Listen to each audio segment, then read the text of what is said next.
What we're going to talk about is how to build an agency from scratch, or how to say goodbye to your life.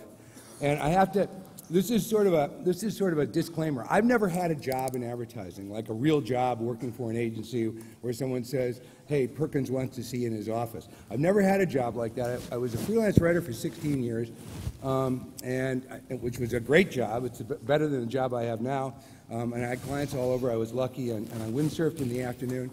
And then I had sort of a wake-up call, and I think an awful lot of people who start agencies start because of an event.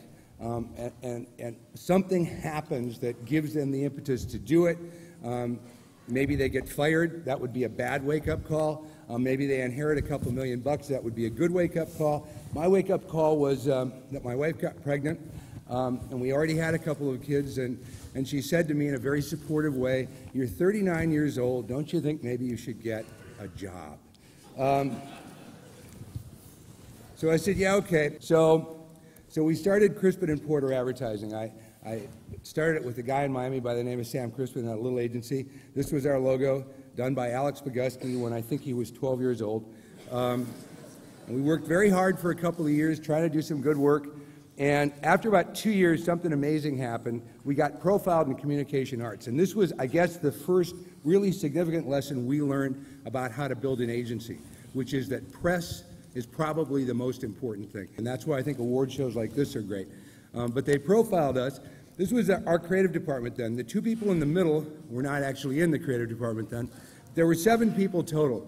And what really happened here is not like a whole bunch of clients called us. What happened is all of a sudden talented kids wanted to work at our place. And that had never happened before. We talked to people and we said, yeah, we have an agency in Miami. And they said, can you get us drugs? All of a sudden, people from as far away as Baltimore said, I want to come and work for you. You guys are doing cool work. So that was an amazing thing, and it taught us also how to hire. We hired for brains, talent, passion, curiosity, and experience in that order. We didn't get our initial people from the usual suspects, necessarily from portfolio schools and stuff like that. We just tried to hire smart kids. And we also promoted from within, and I think that has been a very strong part of our culture. I want to talk for a second about the all-important agency philosophy. I know people who are thinking about starting agencies, and they've worked for a year on the agency philosophy. And it's interesting to me because you say, like, what is Goodby's philosophy? Who gives a shit? You know, as far as I can tell, Goodby's philosophy is do work that makes me want to buy milk. That's a pretty cool philosophy. And I think it's important to remember when you're thinking about philosophies, all agencies say the same thing. I know a lot of agencies. All agencies, including us, say the same thing.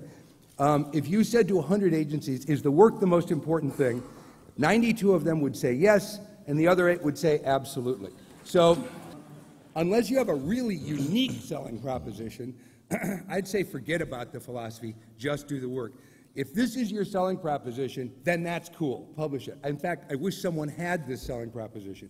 But unless you've got something as unique as this, just do the work. Now, saying that a philosophy isn't important is not the same as saying a mission statement isn't important. A mission statement is critically important, in my opinion.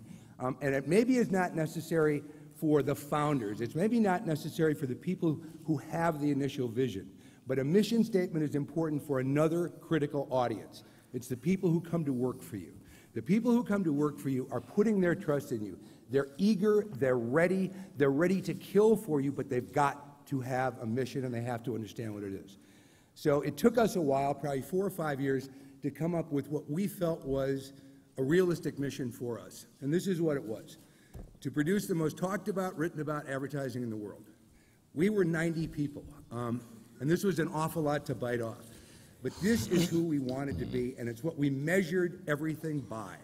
Everything we did in the agency, we said, does it help us get there? And if it doesn't, we probably shouldn't be doing it. And it was interesting because I think that this helped us learn another thing, which is this: ideas that don't get produced are worthless. So we learned that creative is critically important, and creative talent is the single most important thing an agency can have.